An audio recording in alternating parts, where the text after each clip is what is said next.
You don't need a crowd. All you need is a few solid people in your corner. Welcome to my channel. I'm Crystal Levi.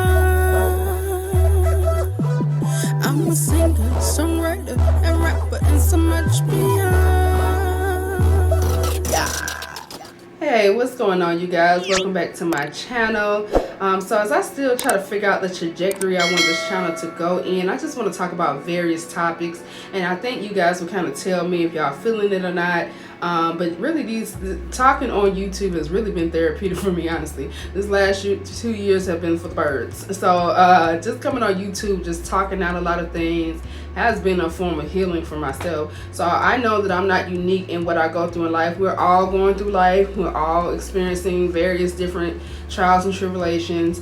And so I hope that some of the experiences that I share and where our experiences may intersect, I hope that you can take something away and be encouraged by that. So as I still try to figure out what I want to do, like specifically, I do want to talk about things that I am currently going through, especially for these last 2 years. And so the first topic that I want to talk about is healing. So I'm going to probably do about 4 segments of healing, and in this segment I want to talk about self-love. If you follow my videos from the journey to baby J, you'll know that the whole IVF process and all the emotional things that come with it, especially on our journey. And so I used to confuse, before this journey, I used to confuse self-love and self-care. I used to think they were one and the same, but as I went through this journey, I'm learning that they're not one and the same, that they're actually separate entities, at least in my personal life. And so I used to think if I'm having good self-care skills that I had automatically self-love, because self-care comes out of self-love. And I realized as I went through this journey that I did not have a lot of self-love. And so I'm going to talk about the 5 love languages, and I think that'll kind of help gauge where I want this conversation to go. So within the 5 love languages, I fall on the words of affirmation, quality time, and personal touch. I brought that up to say the root of my lack of self-love, I mean, everything pretty much stems from your childhood, right? You kind of go through childhood, you learn, and you kind of adapt to certain things. You know, gauge how you interact socially through childhood. And so, and in self-love, I am learning as a Christian, you know, sometimes we're taught that having self-love is selfishness. And I realized that even in being a respite care provider, and then taking on this journey through IVF, that self-love, we all do love ourselves per se. We all gonna choose us in the morning, right?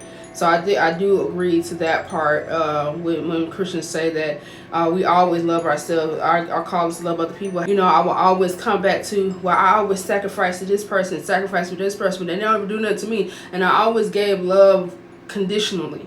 And so as I am learning self-love, I'm realizing that it's not a selfish space, that I have to have that good, I have to be poured into. And I feel like I'm being poured into when I read my Bible, when I pray, and I'm being poured into in those ways. And so now I'm not pouring out bitterness. I'm not saying that I'm giving you this love to receive something back. It's saying I can give it to you because I know that I'm truly loved, and I know that I'm truly loved, and now I love myself.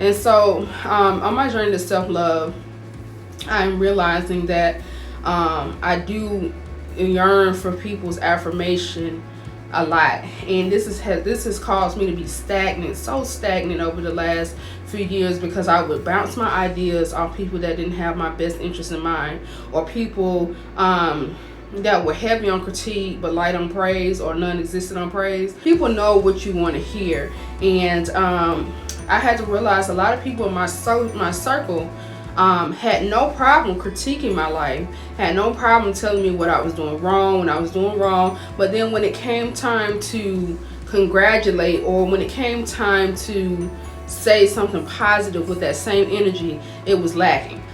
When I first left home, I was out here wilding out. I mean, I was out here. I ain't gonna sugarcoat it. I was out here in the streets, clubbing, partying, doing whatever I wanted to do. And so many people had so much negativity towards me. They will always say things like, oh, you failed us, you had so much potential, like what happened to you, you had so much promise. And so when I evaluated my life around 18 or 19, I drastically changed my life. I moved back to my hometown, and I was reunited with my then best friend, now husband. I actually saw him walking when I was moving my stuff in. And so we dated for 4 months, and then we got married. There was so much negativity surrounding that. We were too young. We needed to date more people. We need to, live our life and da da da da. And people said we weren't gonna make it past 6 months, and now here we are about to celebrate 15 years. I know that's not everyone's story, but my thought process is that so many people had so much negative critique. And then I'm like, when I reevaluated my life, my husband and I went to college together. We started a business together. We moved to another state together. And so but I was severely out of shape at that time too. And I had made up in my mind that I wanted to get holistically healthy.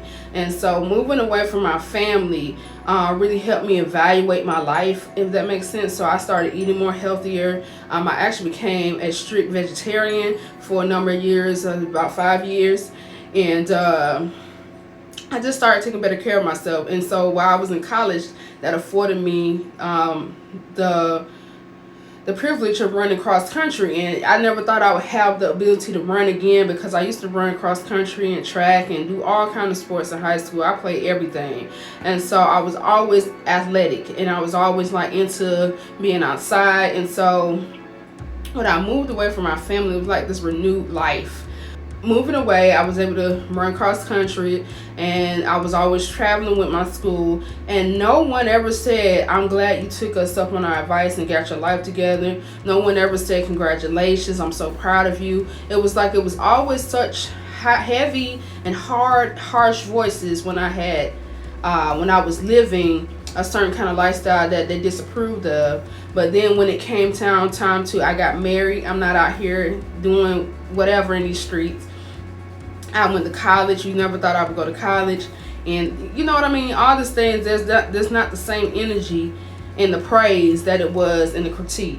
And so as I kind of didn't really think about it at the time, because I was just like going. Moving back to Atlanta last year, I'm back around my family. And so it's like I really start to see now that I look for certain voices to affirm what I could and couldn't do. And my encouragement to you, that is you. If you're a person that needs that words of affirmation, keep your dreams to yourself. Honestly, my encouragement to you is to affirm yourself in the morning, to say that you can do this, you are enough, because people always have you feeling some kind of way. They will never fill your cup, and it's not their responsibility to do so. And that's one lesson I had to learn. It is not people's responsibility to help me achieve.